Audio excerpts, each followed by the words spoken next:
Hello friends. आप सभी का स्वागत है आपके अपने यूट्यूब चैनल पर।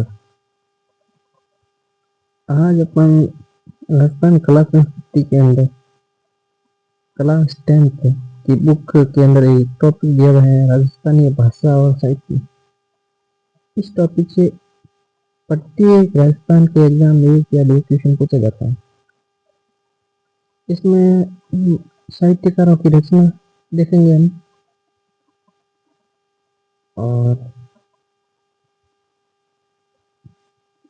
तीनों काल देखेंगे।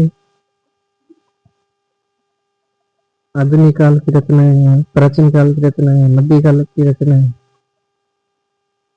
तो अपन शुरू करते हैं। ये क्लास 10th की बुक से मैंने नोट्स बना लिए हैं आपके लिए। तो शुरू करते हैं बिना टाइम वेस्ट किए। विक्रम संवत 835 ईसा पूर्व 778 778 ईसा पूर्व में उद्योतन सूरी द्वारा लिखित कोलियमाला ग्रंथ में वर्णित 18 देशी भाषाओं में मरु भाषा का भी उल्लेख है। तो कोलियमाला ग्रंथ किसका है? उद्योतन सूरी का। इसमें 18 देशी भाषाओं का उल्लेख है, जिसमें हमारी मरु भाषा का भी उल्लेख है। ये ग्रंथ कब का है? तो 778 778 ईसा पूर्व। राजस्थान की भाषा के लिए राजस्थानी शब्द का प्रयोग सर्वप्रथम जॉर्ज अब्राहम ग्रिसन ने 1912 ईसा पूर्व में अपनी पुस्तक लिंग्विस्टिक सर्वे ऑफ इंडिया में किया। 16वीं सदी के बाद राजस्थानी भाषा का विकास एक स्वतंत्र भाषा के रूप में होने लगा। किस सदी के बाद में? 16वीं सदी के बाद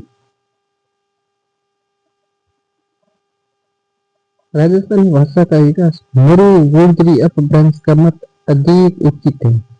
मतलब मरु गुर्जरी अपभ्रंश का मत है ना, सबसे उचित माना जाता है। डॉक्टर ग्रियर्सन ने राजस्थानी बोली को 5 भागों में बांटा है। इसका वर्गीकरण अपन बाद में देखेंगे। पहले ढूंढाड़ी बोली की उप बोलियां देख लेते हैं। ये लिखी हुई है, मतलब चोरावटी, राजावटी, नागरचोर, ये उप बोली। तो काफी बार क्वेश्चन आ जाता है कि ढूंढाड़ी की कौन सी उप बोली नहीं है, कौन सी उप बोली है। ये 3 तो है, और इसमें नीचे से दे देगा नीमड़ी या राहंगड़ी, ये उप बोली ढूंढाड़ी की नहीं है। तो मान ली कि उप बोली राहंगड़ी और नीमड़ी। अब राजस्थानी साहित्य का अपन काल देखते हैं, और कालक्रम भी देख लेंगे, और इस काल को क्या कहते थे। इसलिए जैसे प्राचीन काल को वीर गाथा का काल कहते थे। इसका कालक्रम 1050 ईसा पूर्व से 1450 ईसा पूर्व। मध्य काल को अपन 2 भागों में बांट सकते हैं, पूर्व मध्य काल और उत्तर मध्य काल। पूर्व मध्य काल को 1450 से 1650 इसे भक्ति काल कहा जाता है, और उत्तर मध्य काल को संज्ञा, रीति एवं नीति प्रकाश। इसका काल है 1650 से 1850। आधुनिक काल जो अभी चल रहा है 1850 से आज तक।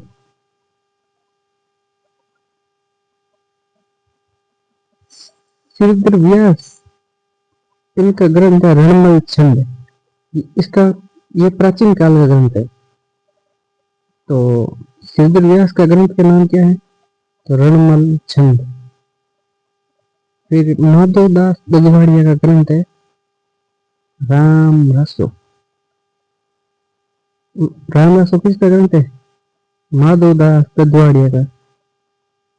और सयाजी जुल्ला का ग्रंथ है नाग दमन। नाग दमन। और पट्टीदार राठौड़ का ग्रंथ है वेली कृष्ण रुक्मणी। वेली कृष्ण रुक्मणी। और ईश्वरदास जी का ग्रंथ है हरिरस और देवियां। ये ग्रंथ है आपको पूर्व मध्य काल। ये वेली कृष्ण रुक्मणी, ये ग्रंथ इम्पोर्टेंट है पट्टीदार राठौड़ का। सयाजी झूला का ग्रंथ महात्म ये भी इम्पोर्टेंट है। माधवदास कथवाड़िया का ग्रंथ भी इम्पोर्टेंट है। और ये एग्जाम आ चुके सभी सभी। तो अब अपन आगे देखते हैं। थोड़ा जूम कर देता हूँ मैं।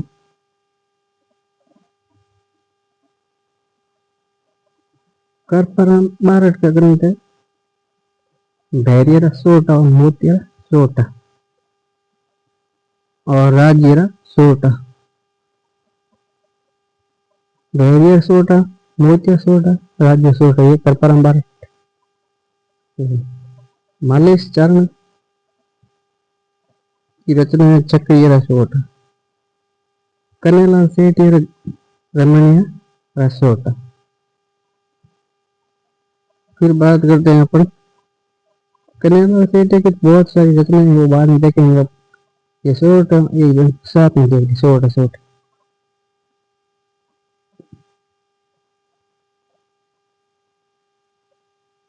दयालदास ख्यात बीकानेर, ये राव बिक्का और महाराज अनूप तक की जानकारी इस तरह से मिलती है। दयालदास ख्यात से शिवदास गढ़, इनकी रचना है अचलदास खिचड़ी वचनिका।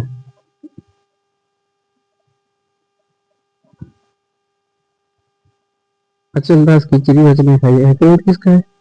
शिवदास गढ़ का। चिड़िया जगह,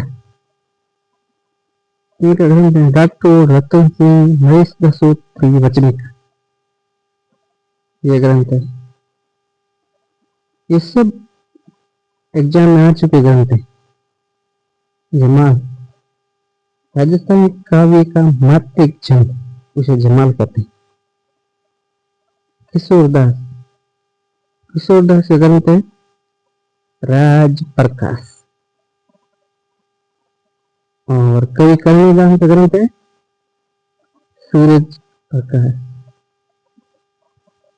ठीक है, सूरज की किरण होती है ना, इसलिए कर्णदान ऐसे जोड़ देना। बाकी राज प्रकाश और सूरज प्रकाश में आप कंफ्यूज नहीं। किशोरदास का तो राज प्रकाश और कवि कर्णदान का सूरज प्रकाश। आस्य मानसिंह का मायस प्रकाश। आस्य मानसिंह का ग्रंथ है मायस प्रकाश। रानी जगदत्त रामरसिया, ये मस्जिद से मेवाड़ महाराणा जगत सिंह की मृत्यु पर लिखे गए थे। चंद्रबर्ती का ग्रंथ है पृथ्वीराज रासो। नरपति नाम का ग्रंथ मिश्र देव रासो।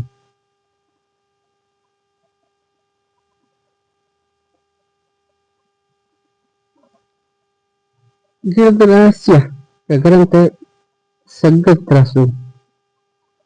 गिरदरास्य का ग्रंथ कौन सा है? संगत रासो। दलपत विजय का ग्रंथ है कुमार रासो, ये भी इंपॉर्टेंट है। कुंभकर्ण का ग्रंथ है रतन रासो। जोधराज का ग्रंथ है मीर रासो। ये रामनाथ कविया बहुत इंपॉर्टेंट है, अभी तक एग्जाम में इंपॉर्टेंट चाहिए। रामनाथ कविया द्रौपदी में, द्रौपदी ने किसकी है? तो रामनाथ कविया की। बाकी ये तो सब बातों की ऊपर वाली। रेवतान चारण की रचनाएं सामंती शोषण के प्रति आंदोलन को जागृत करती है। मेघराज मुकुल, इनका ग्रंथ सेनानी।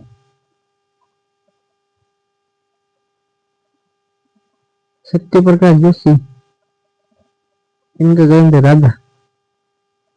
ये क्लास 10वीं की बुक में दिए रखे वही है, बाकी ये नहीं।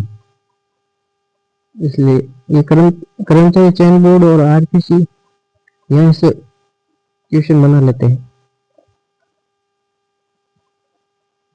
कन्हैयालाल सेठ के ग्रंथ है नेचर, फल फूल, मूल ग्रंथ, लीलटान, अग्निवीणा, पाथल और पित्तल। इसके मतलब पाथल तो महाराणा प्रताप को कहा गया है और पित्तल पृथ्वीराज राठौड़ को कहा गया। कन्नलाल सेठ के गीत भी है, धरती धोरावी। तो ये सब आप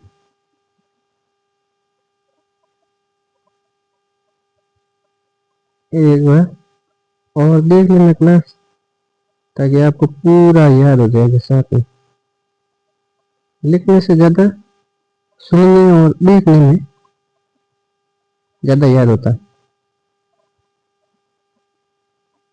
तो अपन आगे की बात करते हैं। पारस अरोड़ा, इनकी रचना है जुड़ाव। पारस अरोड़ा की जुड़ाव। मणि मधुकर की रचना है सोचती गेट, सोचती गेट और पग फेरो। ये भी एग्जाम में बार पीछे एग्जाम में 2025 में पूछे गए।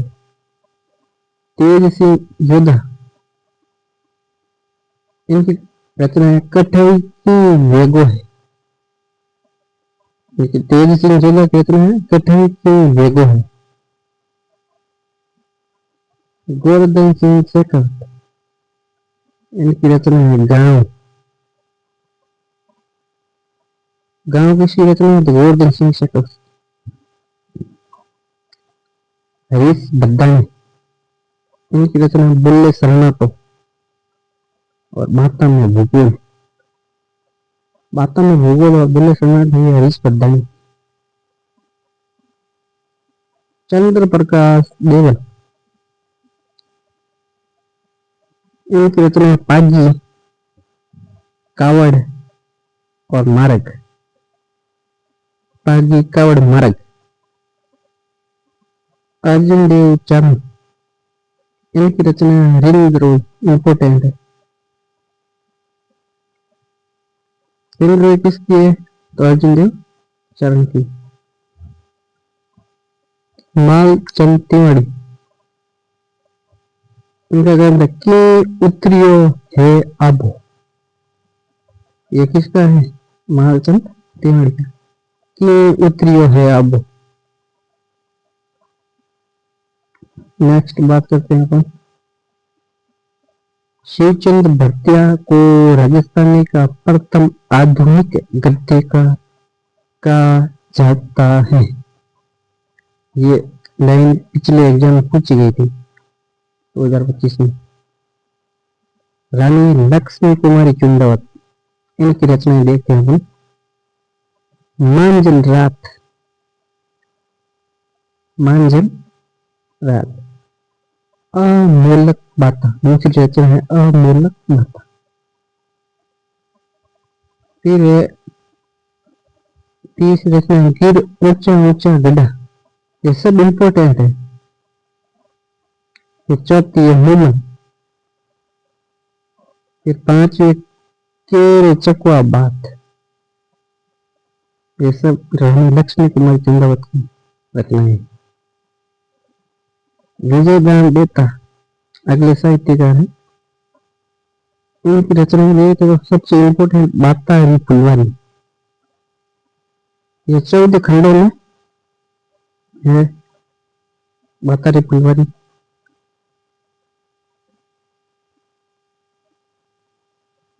दूसरी इनकी रचना है दुविधा, दुविधा। इन पर पहली फिल्म बनी थी। इसके बाद है उलझन, ये भी इनकी रचना है। एक है अलेखू हिटलर, ये भी इनकी रचना है। फिर सपन प्रिय, ये भी विजयदान देता की रचना है।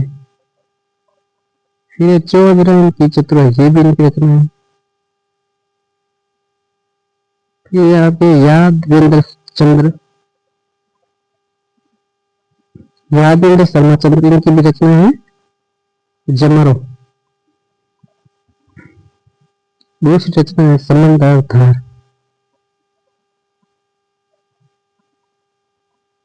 एक उपन्यास है बोरे की लपीवरी। इनका उपन्यास कौन सा है? हूर बोरी क्यों पियोरी। फिर है जोग और संजोग, ये भी इनका याद चंद्र शर्मा का ही है।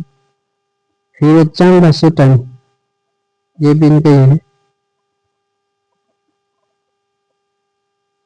तो याद शर्मा चंद्र के उपन्यास है हूर बोरी क्यों पियोरी, जोग संजोग, चांदा शेटानी।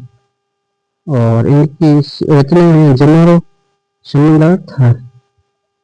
ये बात करते हैं अपन नत्न जोशी की। पहला ग्रंथ है इनका पानियोड़ी कुमारी। कौन सा? पानियोड़ी कुमारी, ये किसका? नत्न जोशी। नत्न जोशी का उपन्यास है आधे पटकी। ये अभी पिछले 2025 के एग्जाम में पूछे गए थे। आधे पटकी नत्न जोशी का। धोरो रो धोरी, ये भी इम्पोर्टेंट है। एक बीन दो बीन, ये भी इनकी रचना है। किसकी? नत्न जोशी की। तो ये क्लास 10th का भाषा और साहित्य वाला टॉपिक आपके कंप्लीट हो जाता है। और अगर आपको ये क्लास आपके लिए यूजफुल और अच्छी लगी तो प्लीज चैनल को सब्सक्राइब कर देना और लाइक करना। क्लास को प्लीज चैनल को सब्सक्राइब नहीं करना आप ना भूलें। आप क्लास देख लेते हो और 1 मिनट लगता है, आप चैनल को सब्सक्राइब कर दो। मैं आपके लिए इसी तरह अच्छी अच्छी क्लास लेकर आऊंगा। Okay, thank you.